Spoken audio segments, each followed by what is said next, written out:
రాష్ట్రంలో వైఎస్ఆర్ కాంగ్రెస్ పార్టీ నాయకులపై దాడులు చేసేది తిట్టేది టీడీపీ నాయకులే, తిరిగి వైసీపీ నాయకులపై కేసులు పెట్టడం కూడా టీడీపీ నాయకులే అని వైఎస్ఆర్ కాంగ్రెస్ పార్టీ రాష్ట్ర ప్రధాన కార్యదర్శి సతీష్ రెడ్డి మండిపడ్డారు.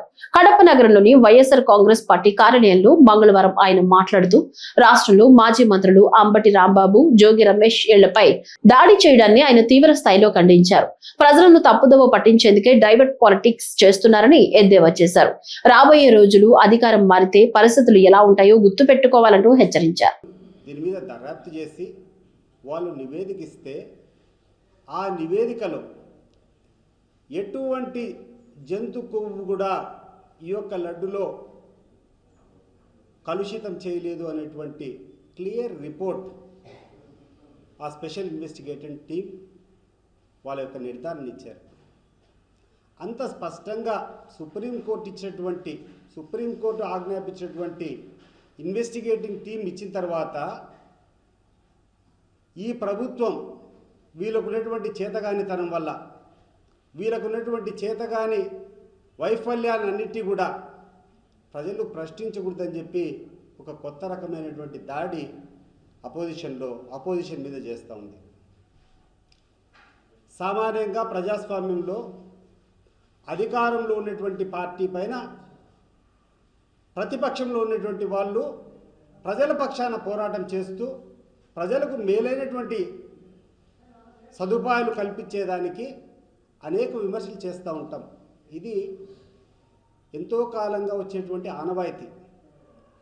ఈరోజు ఈ ప్రభుత్వం అనేది ప్రభుత్వంకి ఎంత బాధ్యత ఉందో ప్రభుత్వంలో ఉన్నటువంటి పెద్దలకు వాళ్ళకు ఒక చెక్ పెట్టేదానికోసమే ఈరోజు ఈ అపోజిషన్ పార్టీ ఉంది. ప్రజల్లో మీరు చులకలు అవుతున్నారు కాబట్టి ప్రజల్లో ఈరోజు ఎక్కడ చూసినా ఒకటే వాదన.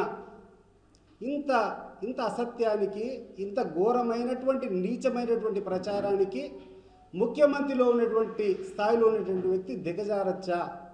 ఇది ప్రజల యొక్క సందేహం.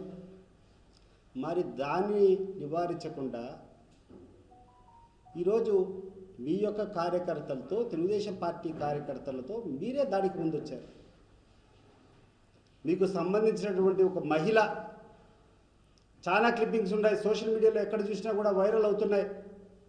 గుంటూరు జిల్లాకు సంబంధించి ఒక గ్రంథాలయ సంస్థ అధ్యక్షురాలుగా ఉన్నటువంటి వ్యక్తి నీచంగా ఎంత ఘోరంగా మాట్లాడిందో అందరం కూడా చూసాం. ఆమె చేస్తే తప్పు లేదు, ఆమె మీద ఎటువంటి చర్య లేదు. కానీ ఆమె అన్నదానికి రిటాలియేషన్గా ఆవేశంతో అంబటి రాంబాబు చెప్తే మాత్రం తప్పైపోతుంది.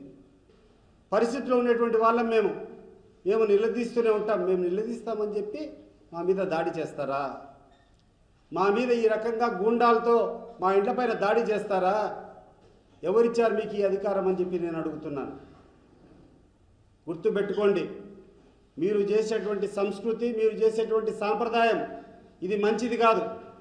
రాబోయే కాలంలో దీన్నే రాబోయేటువంటి ప్రభుత్వం కూడా చేపడితే మీ పరిస్థితి ఏ రకంగా ఉంటుందో ఒకసారి ఆలోచన చేసుకోండి. ఒకవైపు ఎవరైతే దాడి చేస్తున్నారో వాళ్ళని సహకరిస్తూ మీరు వాళ్ళ ప్రొటెక్షన్గా నిలబడడం, ఎవరైతే దాడికి గురవుతున్నారో వాళ్ళ మీద కేసులు పెట్టడము ఏం సాంప్రదాయం ఇది?